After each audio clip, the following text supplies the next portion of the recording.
Pirate Facts to Fall Asleep 2, Episode 2, Women, Codes, and Distant Shores. The night has come around again. Outside, the world has slowed. Traffic has thinned. The lights in the neighboring windows have gone dark, one by one, like stars setting below the horizon, and here you are, settled in. The blanket pulled close, the day finished and done with. There is nothing left to do tonight but rest. And listen if you'd like. Take a breath in. Let it out slowly. Feel the small muscles in your face relax. The ones around your eyes. The ones along your jaw. You carry more tension in your face than you realize. Let it go. We are going back to sea. Tonight, we are talking about some of the more surprising corners of pirate history.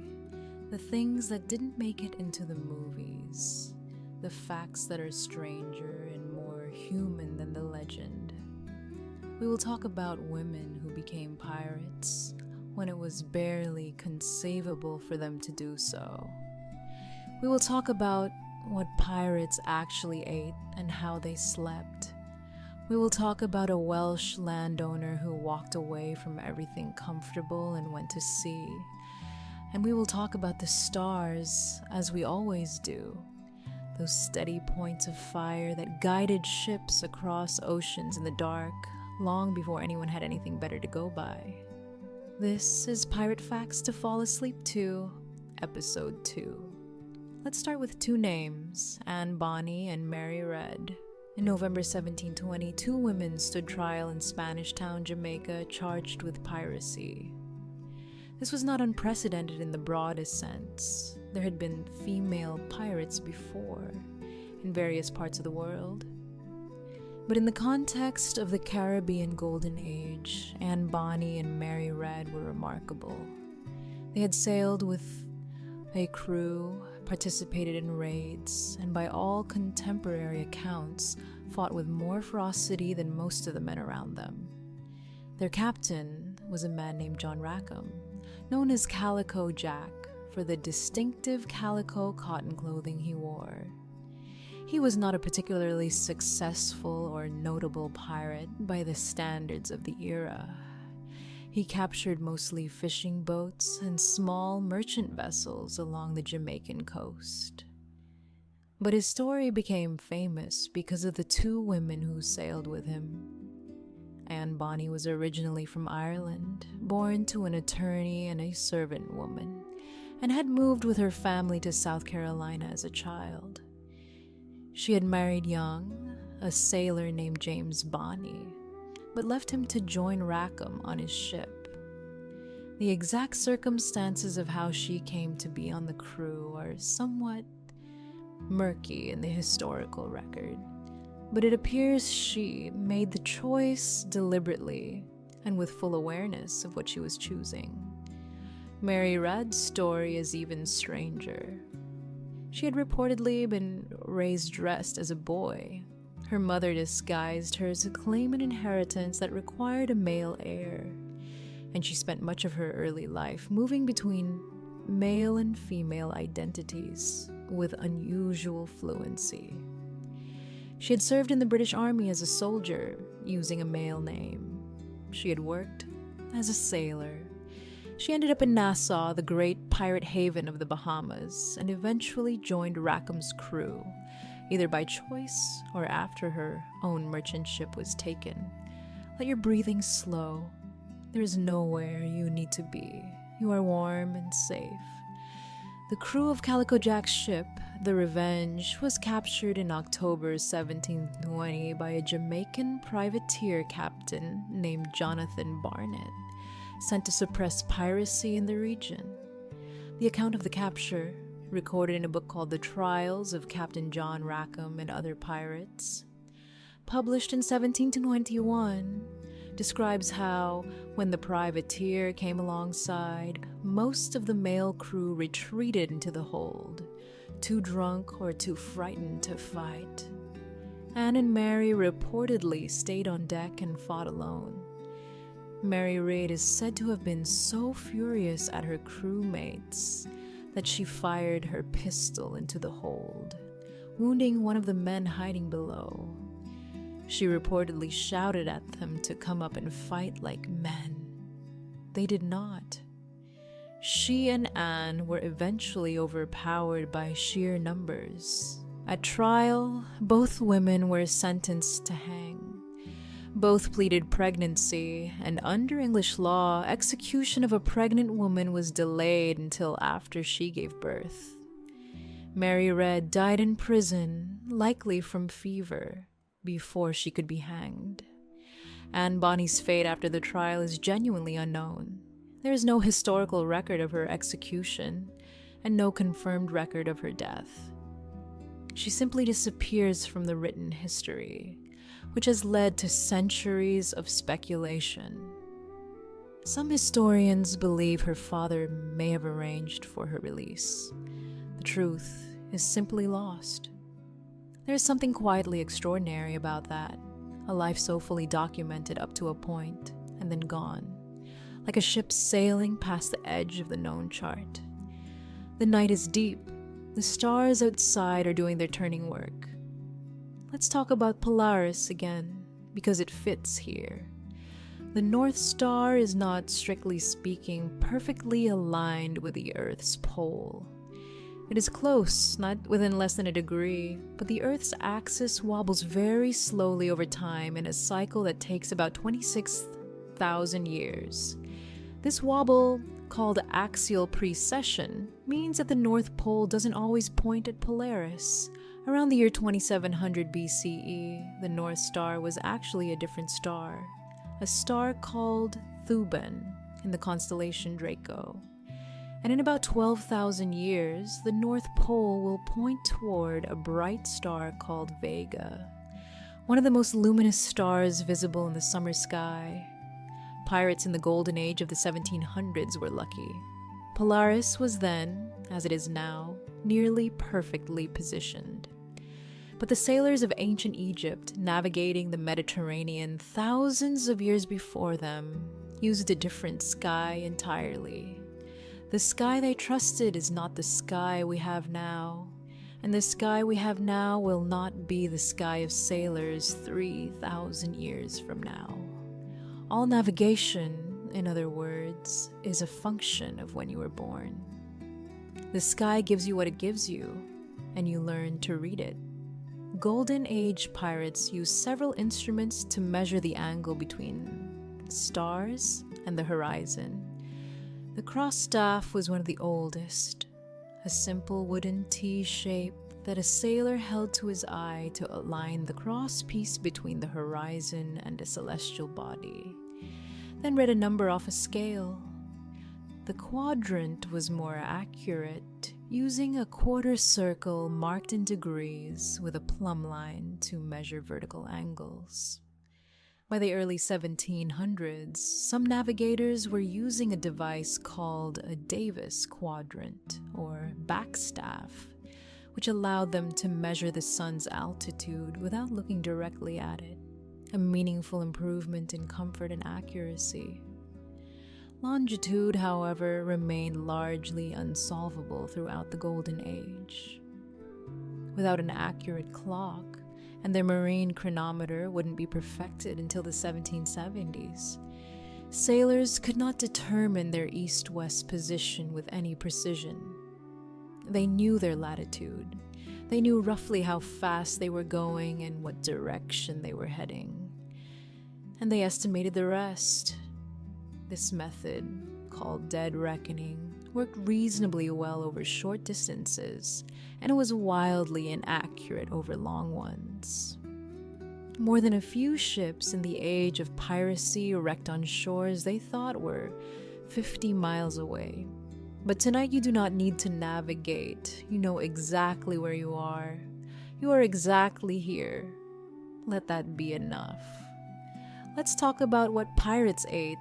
On a pirate ship, the food was generally terrible, and this was not specific to pirates. It was a universal condition of long ocean voyages in the age of sail. The primary staple was hardtack, a dense, flat cracker made from flour, water, and salt, baked until it was hard enough to last for months without spoiling. It did not taste like much. It often housed weevils, which crew members would sometimes tap out before eating and sometimes did not bother to.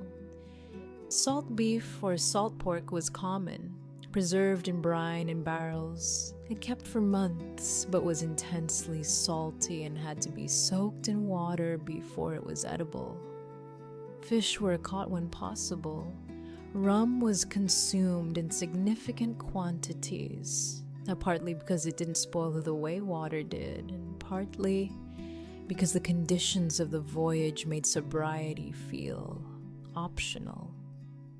Fresh water on long voyages became stale and foul-tasting within weeks, which is part of why many sailors preferred anything alcoholic. On shorter voyages, or after a successful raid on a merchant vessel, a pirate crew might have access to quite different food. Merchant ships often carried sugar, spices, coffee, and preserved fruits. After a particularly good prize, crews might eat well for weeks.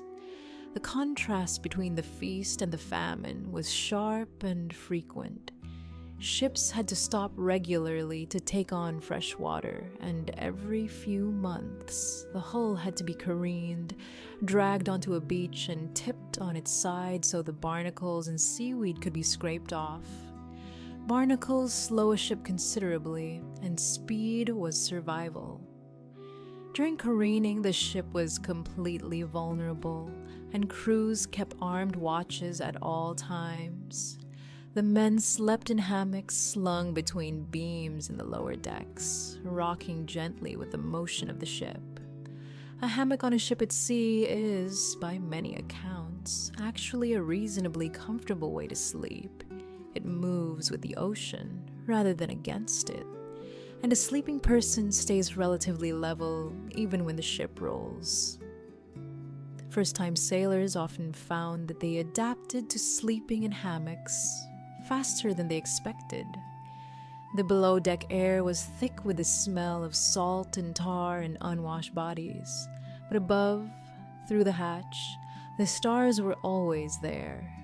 Breathe slowly. Let your mind settle. Now, let's talk about Stede Bonnet, who was perhaps the most improbable pirate of the entire Golden Age. Bonnet was a wealthy Barbadian landowner and a former British Army major. He was well educated, a gentleman, comfortable and established in colonial society. In 1717, for reasons that historians have never fully explained, he left all of that behind and bought himself a 10-gun sloop, which he named the Revenge, and hired a crew to sail him into a life of piracy. This was unusual in almost every particular. Pirate captains were almost never people who bought their ships. They captured them. They were almost never wealthy to begin with. They were men driven to piracy by poverty or grievance. And Bonnet had no real sailing experience, which meant he had to rely on his hired crew to actually operate the ship while he stood on deck in the role of captain. He was not particularly successful. He caused enough disruption along the Virginia and Carolina coasts to attract the attention of the authorities. But he also ran his ship aground, got into costly engagements, and was at one point effectively imprisoned on his own ship by Blackbeard, who had decided to take command of the Revenge himself and left Bonnet with little to do but watch. Some historians have suggested that Bonnet was having what we might today call a breakdown, a midlife unraveling driven by a suffocating sense of his own respectable life. He had wealth and standing and an apparently unhappy marriage, and he walked away from all of it for the sea. It did not go well, but he made the choice. Eventually, Bonnet was captured near the Cape Fear River, tried, and hanged in Charleston, South Carolina in December 1718. He reportedly wept at his execution, which was recorded with no small amount of contempt by observers. He had asked the governor for clemency, even offering to have his arms and legs cut off as punishment in lieu of death. The appeal was denied. The night is settling further around you now. Your breath is slow. The weight of your body is heavy and comfortable. The pirate haven of Nassau on the island of New Providence in the Bahamas was established around 1713 and lasted only a few years before the British Crown reclaimed it. At its peak, it was home to thousands of pirates and operated as a genuinely lawless republic. No taxes, no navy, no courts. The local economy ran on plunder and rum and the repair of stolen ships.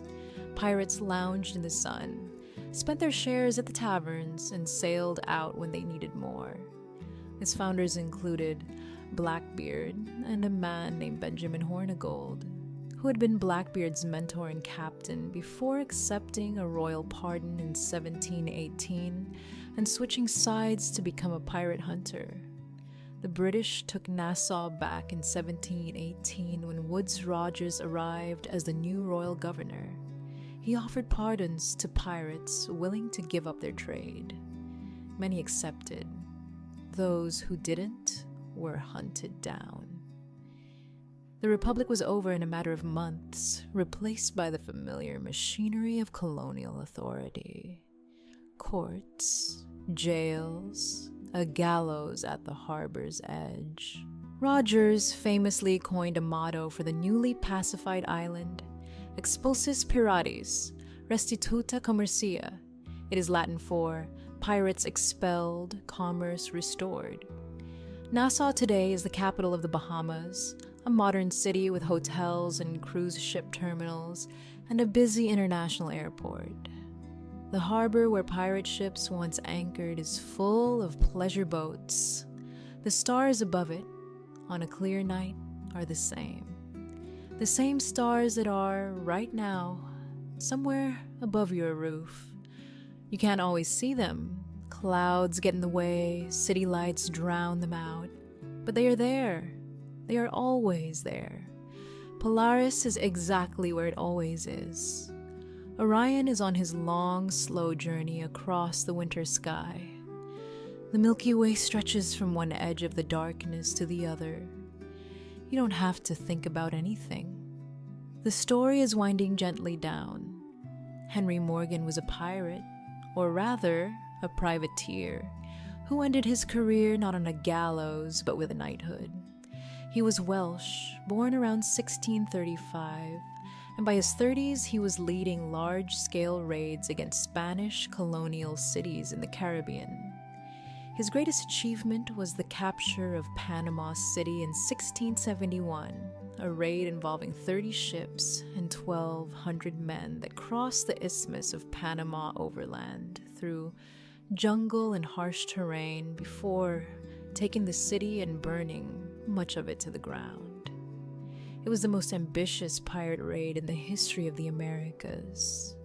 Morgan was brought back to England in chains after the raid because it had technically been carried out after a peace treaty with Spain.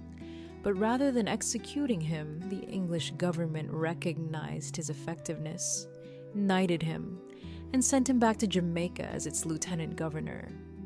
He spent his final decades on the island, wealthy and powerful, prosecuting the same kind of piracy he had spent his youth practicing. He died in 1688 of natural causes, liver failure, almost certainly from years of heavy drinking. In bed, on land, one of the wealthiest men in the Caribbean. He was one of the very few pirates in history who won. Let's take a moment to talk about Captain William Kidd, because his story is one of the most dramatic reversals in the history of the sea. Kidd was a Scottish sailor and privateer based in New York who, in 1696, was commissioned by a group of powerful English investors, backed by the government, to sail to the Indian Ocean and suppress piracy against the East India Company's ships. He was given a letter of marque and a purpose-built ship, the Adventure Galley, and sent off with high expectations. Things went wrong almost immediately. His crew was unruly. His ship leaked. He couldn't find the pirates he'd been sent to hunt. The promised prizes never materialized. Months passed. His crew, unpaid and mutinous, pressured him to take matters into their own hands. In late 1697, Kidd killed one of his own crew members during an argument, a man named William Moore, whom he struck with a wooden bucket. And then, in early 1698, he captured a large merchant ship called the Quetta Merchant, which was sailing under a French pass. Since England was at war with France at the time, this should have been a legitimate privateer capture. But by the time Kidd returned to the Caribbean, the political winds had shifted entirely. His backers had distanced themselves from him. The East India Company wanted him punished. He was arrested in Boston in 1699, sent to England in chains, tried on charges of piracy and the murder of William Moore, and hanged in 1701. He was hanged twice. The rope broke on the first attempt, and his body was afterward displayed in a gibbet over the Thames, where it hung for several years as a warning to sailors entering the river. Captain Kidd was almost certainly more privateer than pirate. His case illustrated something about the golden age that no amount of legend captures. The line between legal and illegal on the sea was not drawn by justice. It was drawn by politics, and it moved. The room is very quiet now. Outside, the city is as still as it gets. The night is doing its slow, patient work of turning toward morning. But morning is still far away. The last light of tonight's story is dimming now. The ship is far out in dark water. The crew is asleep in their hammocks, rising and falling gently with the swell. The watch is on deck, half drowsy, watching the stars wheel slowly overhead. Polaris is where it always is, steady, patient, reliable. The Milky Way arcs from horizon to horizon, a soft river of ancient light that has guided more ships across more oceans than any instrument ever built. Somewhere beyond the edge of sleep, there are dark oceans and impossible choices and the creak of rigging in the wind. There are stars above every sea that has ever existed. And there are stories in all of them, if you know how to look. You are not going anywhere tonight. You are here. You are still. The night is holding you gently. Let the ship sail on without you. Let your eyes close all the way. Sleep well.